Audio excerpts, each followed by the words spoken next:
नमस्कार, आज भरले वांगे बनवणार आहे।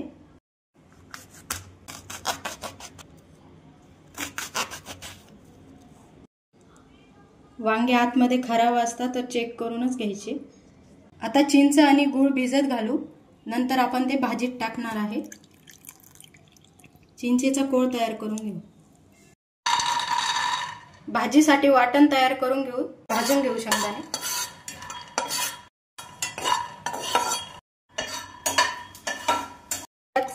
किसलेले सुकं खोबरं टाकून घेऊ।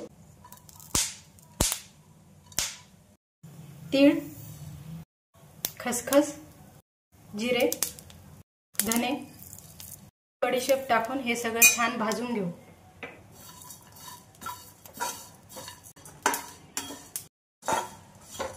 मसाला भाजून झालेला आहे, प्लेट मध्ये काढून गार करून घेऊ। आता कढईत तेल टाकून घेऊ। तेल थोडं जास्तच टाकायचं आहे। बारीक कट केलेला कांदा तळून घेऊ। छान गोल्डन कलरवर तळायचा आहे। कांदा तळून झालेला आहे, काढून घेऊ। याच तेलामध्ये वांगे फ्राय करून घेऊ।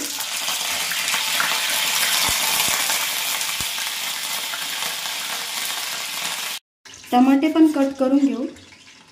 टमाटे पण फ्राय करायचे। इथे दोनच भाग करणार आहे मी टमाट्याचे।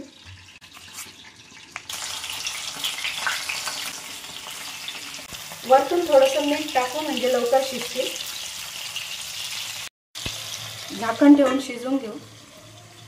तोपर्यंत मसाला वाटून घेऊ। पहिले पाणी न टाकताच वाटून घेऊ। आता यातच तळलेला कांदा, आलं,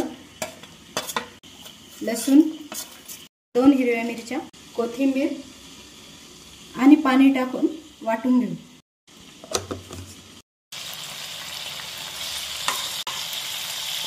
वांगे आणि टोमॅटो फ्राय झालेले आहे, यात कढीपत्ता टाकू। यातच लाल मिरची पावडर, गरम मसाला, हळद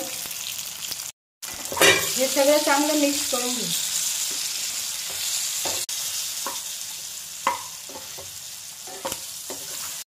यातच वाटण टाकून घेऊ।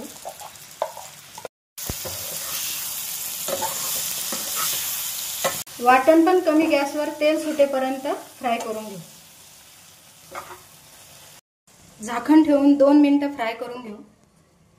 मिक्सरचं भांडं धुवून घेतलं आहे, हेच पाणी गरम करू आता आपण भाजीत टाकण्यासाठी।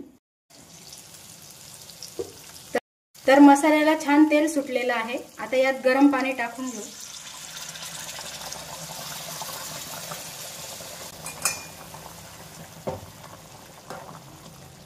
आता यातच चिंचेचा कोळ टाकून घेऊ।